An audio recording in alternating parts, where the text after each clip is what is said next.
Ayan mga pare ko, i-compare natin ang ating Ostron Mega at ang ating Ostron Optimus. Ito ang aking personal na scooter, ang Ostron Mega. So naidagdag ko na dito ang signal light, tumbler holder, phone holder, bag na pinaglagyan ko na external battery, yung manubela. So basically halos same siya ng manubela dito sa ating Ostron Optimus. Pati po pala ang horn is nagdagdag lang po ako. So unang-una, syempre ang gulong, 13 inches po ang ating Ostron Mega.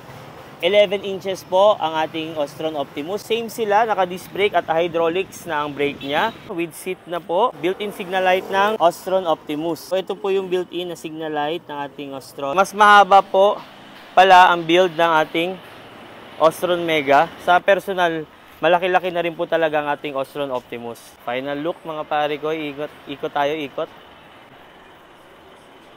Ayan. Ayos. Dito lang yan sa Bangkal, Davao City, delivery buong Pilipinas at sa ibang bansa.